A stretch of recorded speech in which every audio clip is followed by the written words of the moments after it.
The boardroom of Chin Industries had that sterile corporate smell, leather chairs, freshly printed quarterly reports, and the faint trace of my father's cologne that had dominated this space for 30 years. I sat at the far end of the mahogany table, my laptop open, taking notes like I always did during these monthly meetings. The company my grandfather built, the empire my father expanded, the legacy my brother Marcus believed he alone would inherit. Item 7 on the agenda, Marcus announced, his voice carrying that particular tone of authority he'd cultivated since business school. The Singapore expansion project. We've secured preliminary agreements with 3 major distributors, and construction on the new facility begins in 8 weeks. Dad beamed from the head of the table. Excellent work, son. This is exactly the kind of strategic thinking that builds dynasties.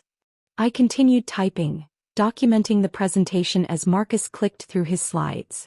Projected revenues, market analysis, competitor positioning, all solid work, I had to admit. Marcus had always been good at the flashy presentations, the confident handshakes, the corporate theater that impressed investors and clients alike. The total capital requirement is $85 million, Marcus continued. We've structured it as a phased deployment over 18 months, with the first $30 million releasing next week to secure the property and initial construction permits. My mother, sitting beside Dad, clasped her hands together. I'm so proud of you, Marcus. This is what real business leadership looks like. I kept typing. Emma, Dad said, his attention suddenly shifting to me. Are you getting all this? I know financial planning isn't really your strong suit, but try to understand the big picture here. I nodded without looking up. Got it all documented, Dad. Marcus smirked. Don't worry, Em. Not everyone has the vision for international expansion. Your little consulting projects are valuable too. Someone has to handle the small stuff. The other board members, Uncle Richard, my father's law school friend James, and the company's CFO Margaret, shifted uncomfortably. They knew my little consulting projects included advising 3 Fortune 500 companies on their Asian market strategies, but correcting Marcus had never been worth the family drama it caused. Actually, I said mildly, I had a few questions about the funding structure. Emma, Marcus cut me off, leaning forward with that condescending smile he'd perfected. This is complex corporate finance. We're talking about international property acquisition, construction contracts, regulatory compliance across multiple jurisdictions. It's not like balancing a personal checking account. Uncle Richard cleared his throat. Marcus, Emma does have extensive experience in consulting, Marcus interrupted. Which is great. Very respectable. But this is real business, Uncle Richard. This is putting tens of millions of dollars into play, managing construction teams, negotiating with foreign governments. It requires a certain gravitas that comes from years of hands-on operational experience. Dad nodded approvingly. Marcus is right. Emma, you've done well with your little side career, but this is a different league entirely. When you've spent 15 years in the trenches like Marcus has, then you can weigh in on these decisions.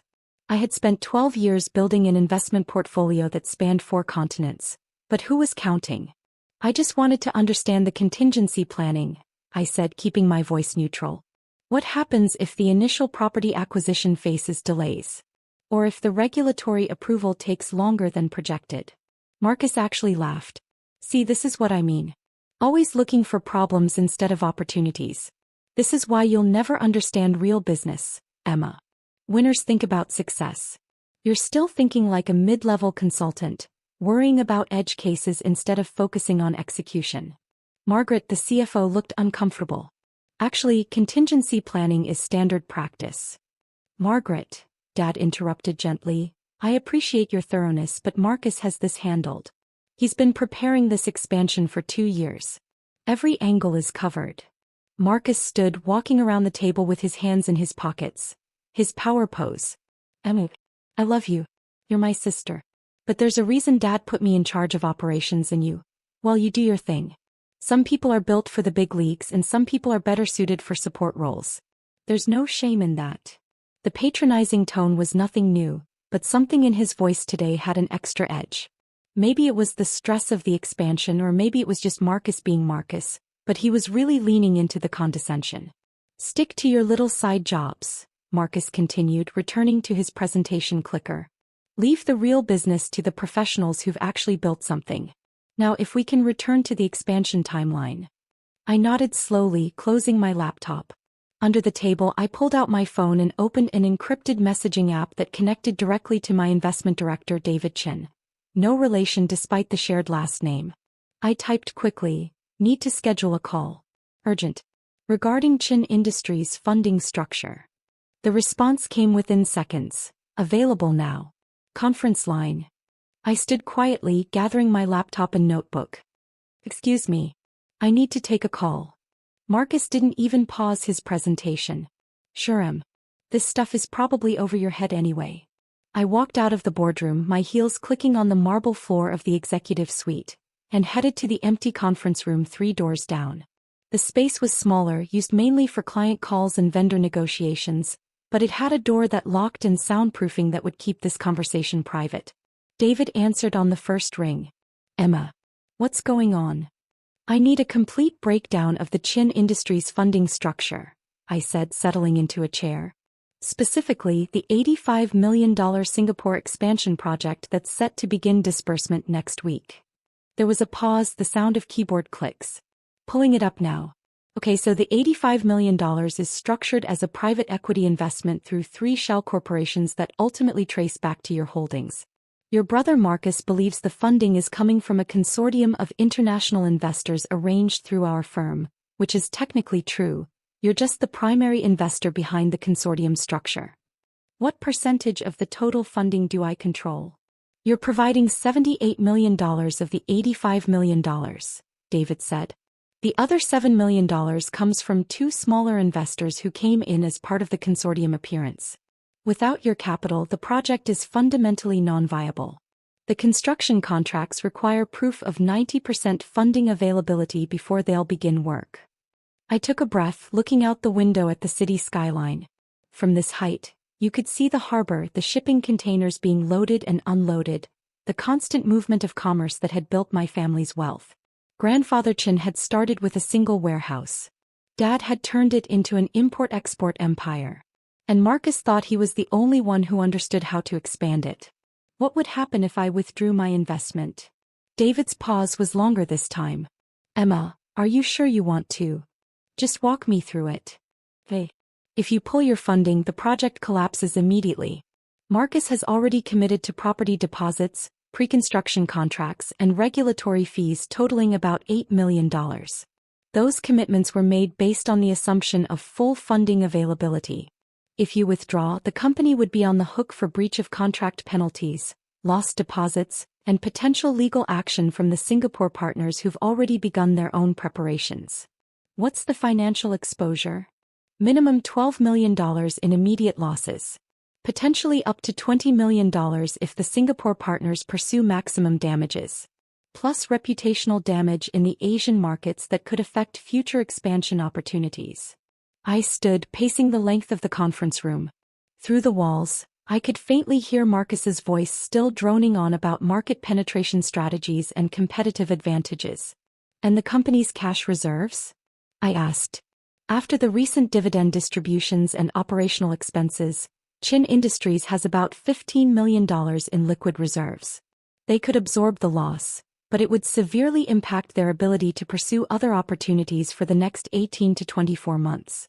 Plus, your father would have to explain to the board why a supposedly guaranteed funding arrangement fell through. I stopped at the window, watching a cargo ship make its way toward the port. My phone buzzed with a text from Margaret, the CFO. You okay? That was rough in there.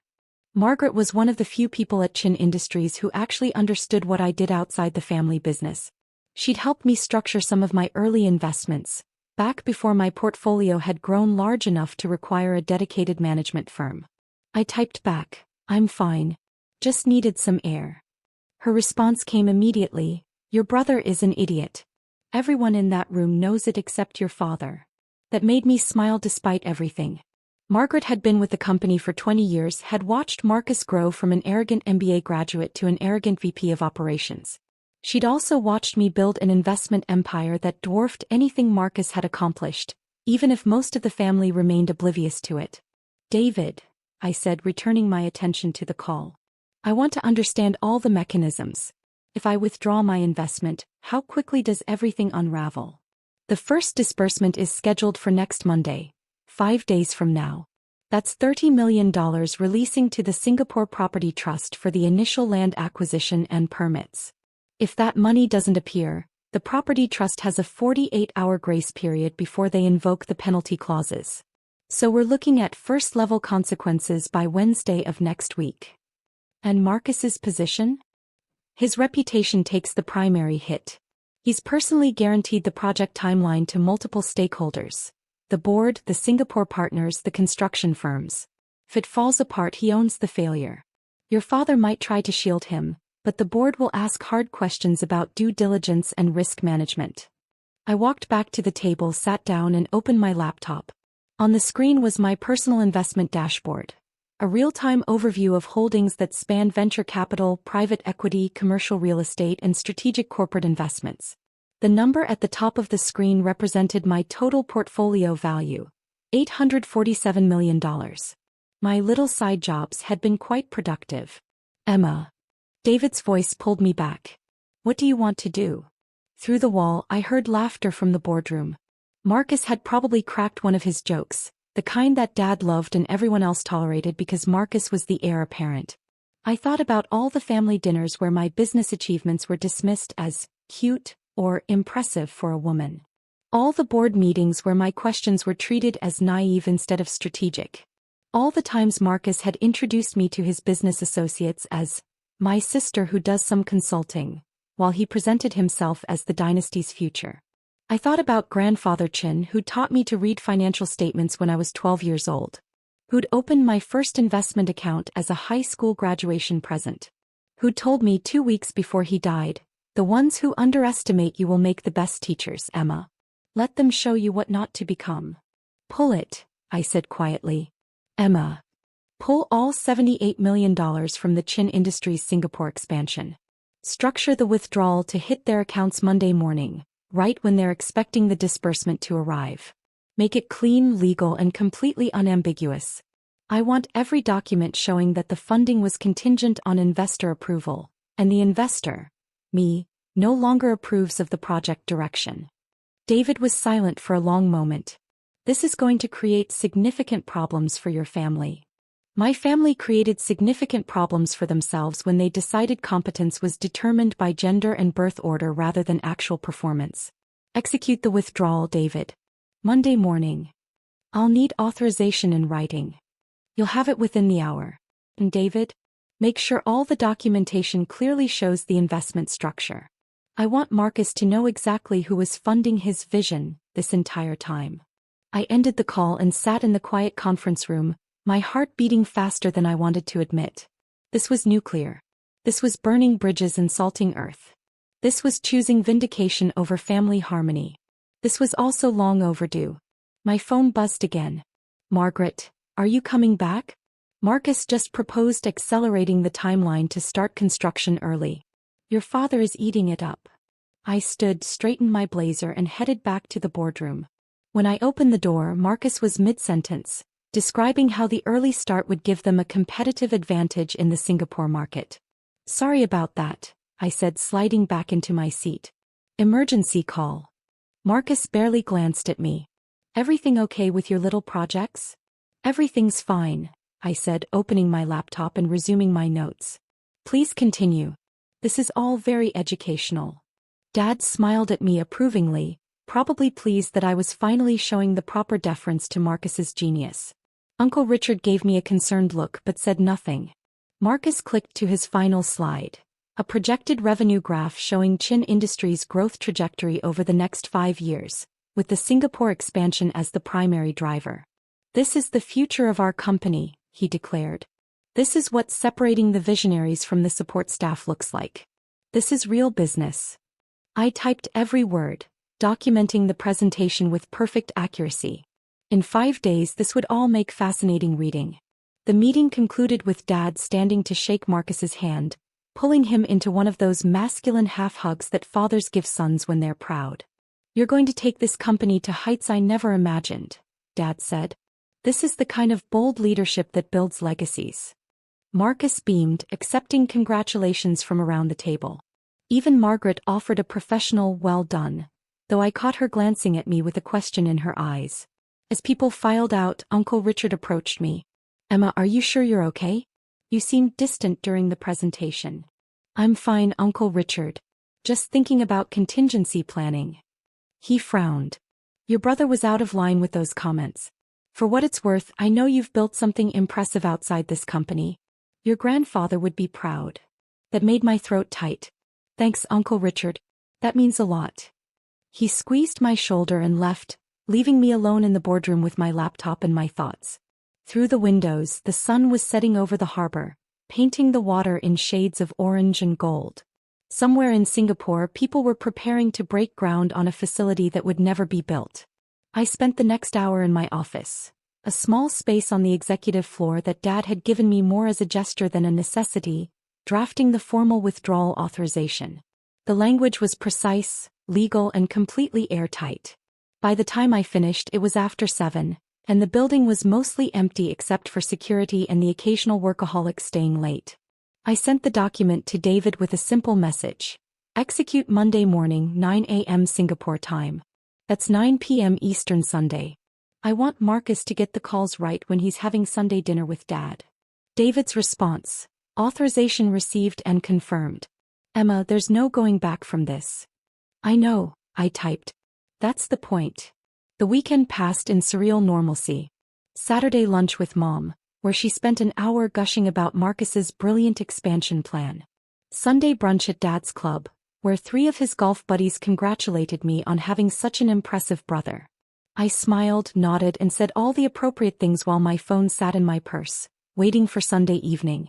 At 8:45 p.m. I was at home, sitting on my couch with a glass of wine and my laptop open. At 8:50, David sent a text. Withdrawal documents filing now. Singapore Property Trust will receive notification at 9 a.m. their time, which is approximately 10 minutes from now. At 9:03 p.m. my phone rang. Marcus. I let it go to voicemail. At 9:07 Dad called. Also to voicemail. At 9:12 Margaret texted, "What did you do? Your brother is losing his mind. Your father just called an emergency board meeting for tomorrow morning." I replied, "I withdrew my investment from a project I didn't believe was properly managed. It's called fiduciary responsibility." At 9:15 Marcus called again. This time I answered. "What the hell did you do?" His voice was so loud I had to pull the phone away from my ear. "Hi Marcus. I'm doing well, thanks for asking. How's your evening? Don't play games with me, Emma. I just got off the phone with the Singapore Property Trust. They're saying our primary funding source has withdrawn $78 million.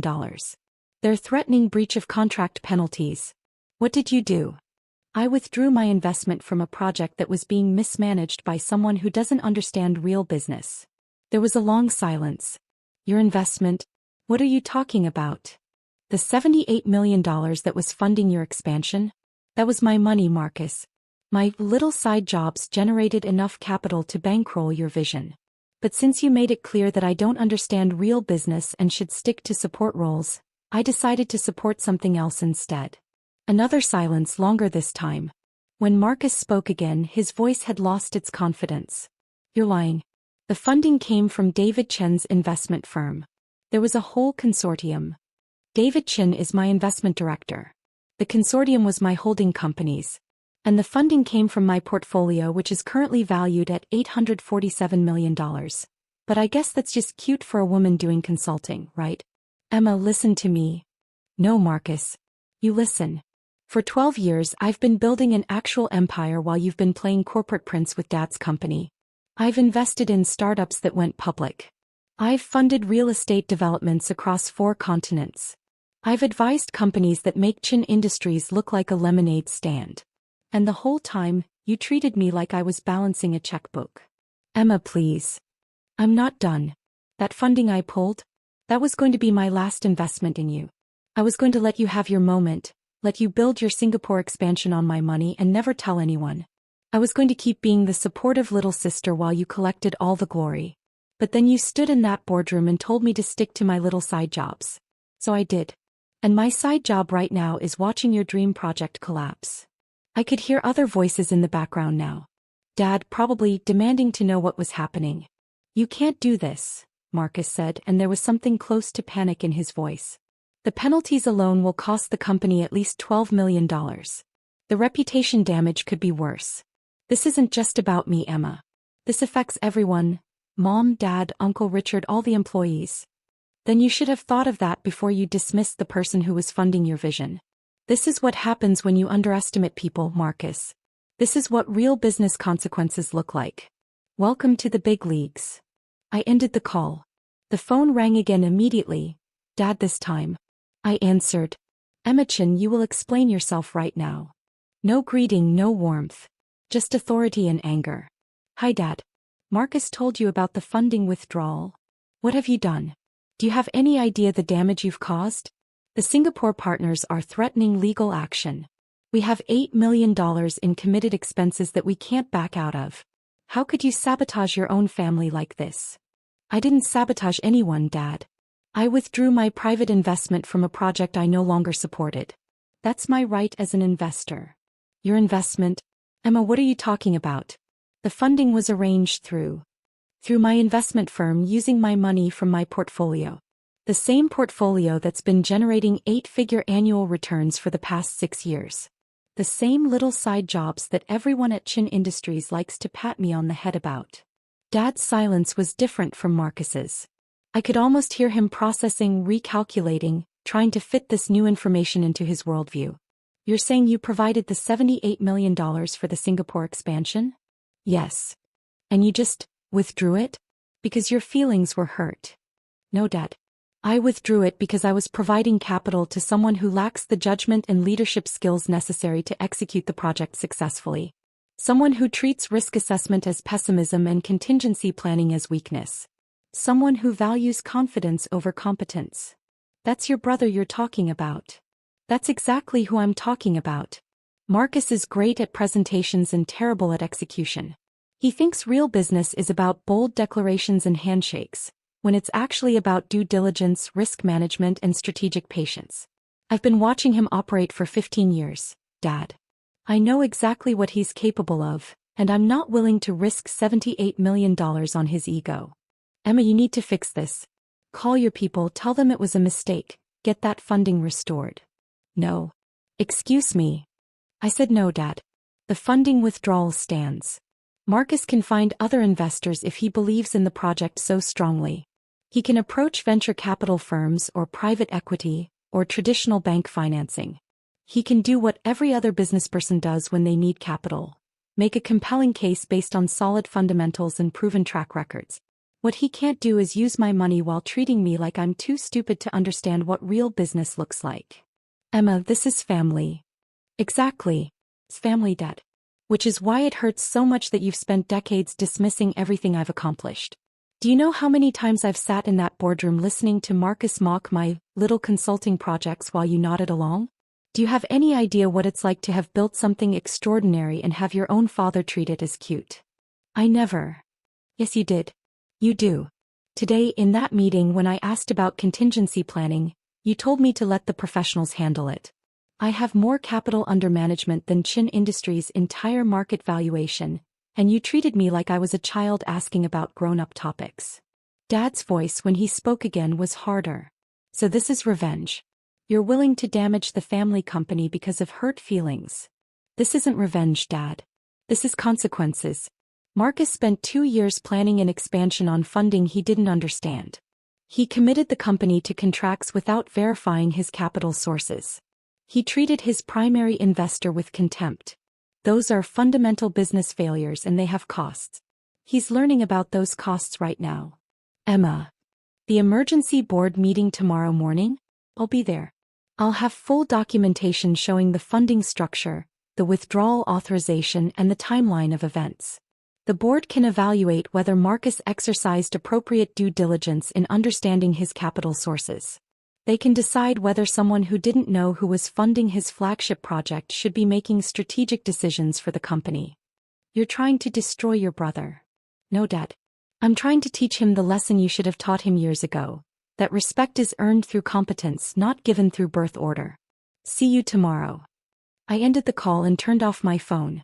The next morning I arrived at Chin Industries at 7:30 a.m., 90 minutes before the emergency board meeting. Margaret was already there, coffee in hand, looking tired. "You actually did it," she said. "You actually pulled the funding." "I did. Emma, your father is talking about removing you from the board. Your brother is talking about legal action. This is bad." "It's about to get worse," I said, handing her a USB drive. "This contains complete documentation of the investment structure, including the shell corporations, the consortium arrangement, and the capital source verification that Marcus should have conducted but didn't. Make sure every board member has a copy before the meeting starts."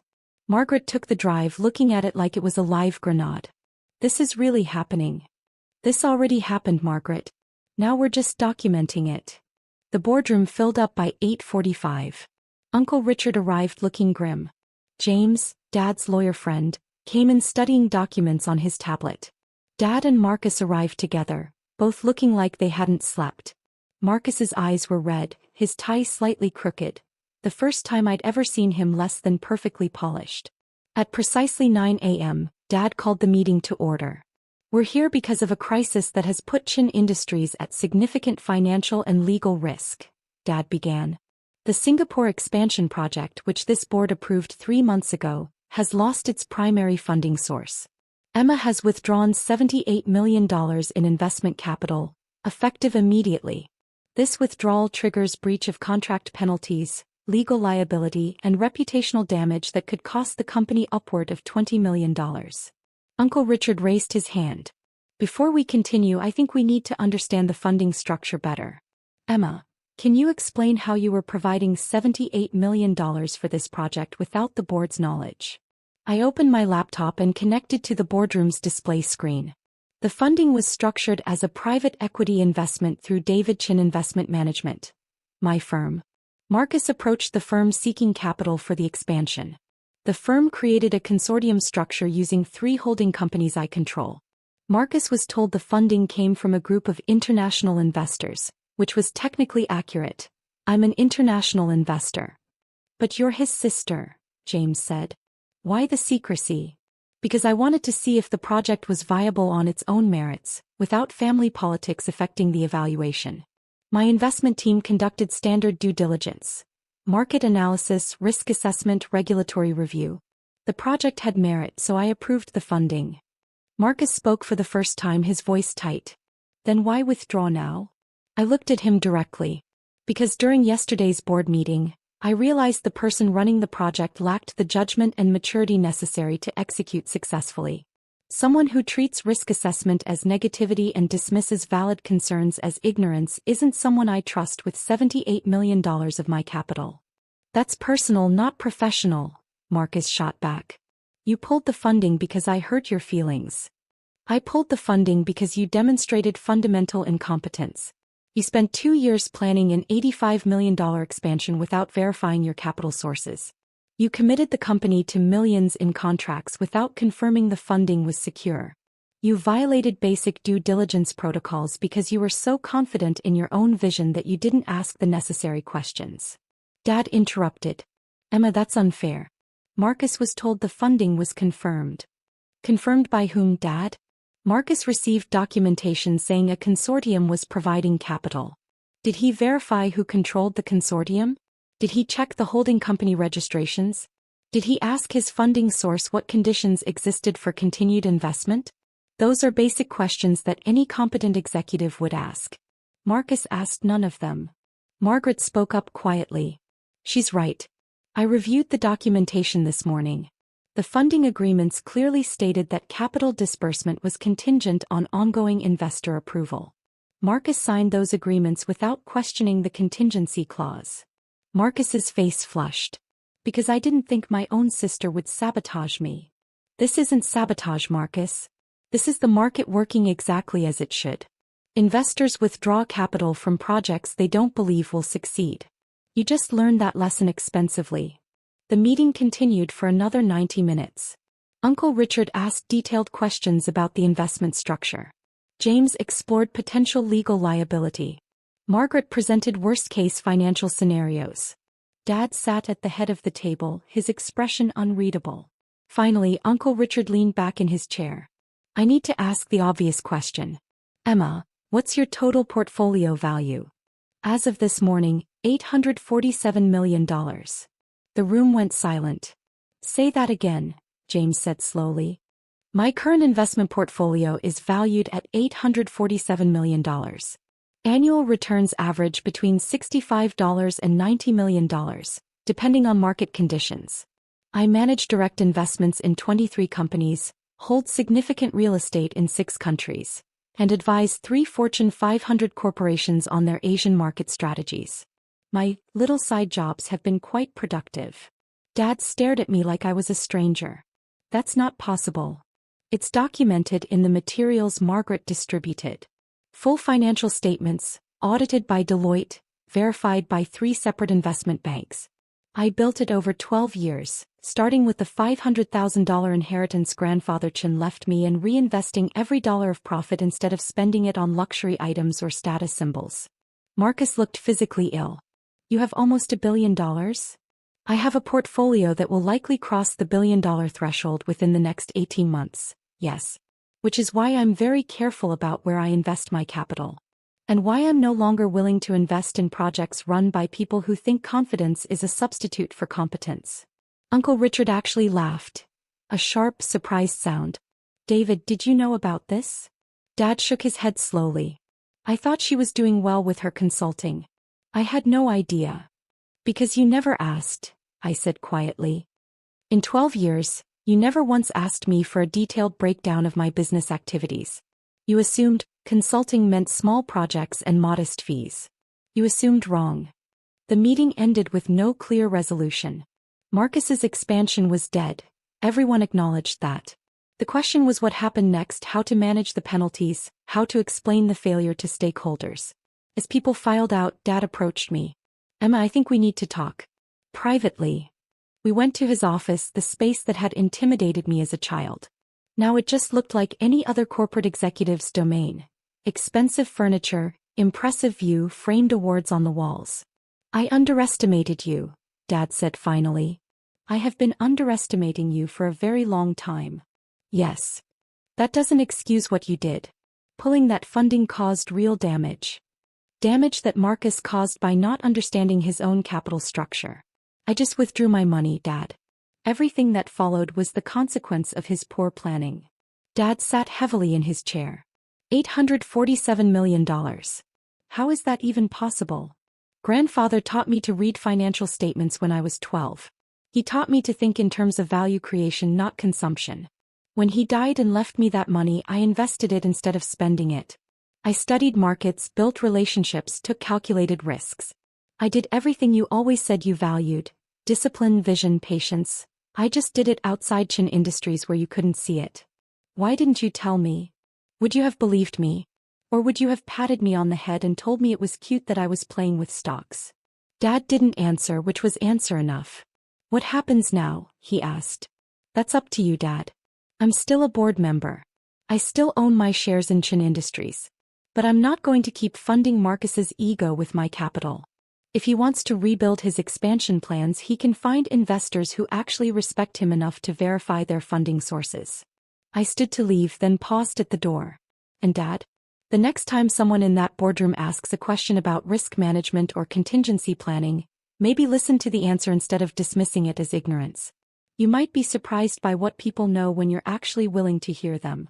3 weeks later, Marcus resigned from Chin Industries. The official statement mentioned pursuing other opportunities. The reality was that he couldn't face the board after they learned the full scope of his due diligence failures. Dad called a few times trying to rebuild bridges, but the conversations were awkward and brief. Uncle Richard asked me to lunch. I'm sorry, he said. I should have spoken up more in those meetings. I knew you were brilliant and I let your father and brother diminish you. You tried, Uncle Richard. I heard you. What will you do now? I smiled. Keep building. Keep investing. Maybe start looking at companies where competence is actually valued over birth order. Chin Industries could use someone like that, he said carefully. Someone who actually knows what they're doing. Are you offering me Marcus's position? I'm saying the board is reconsidering our leadership structure. And I'm saying that maybe it's time for the most qualified person to run the company, regardless of what the traditional succession plan looked like. I thought about Grandfather Chin, about building something meaningful, about the difference between legacy and ego. Let me consider it, I said.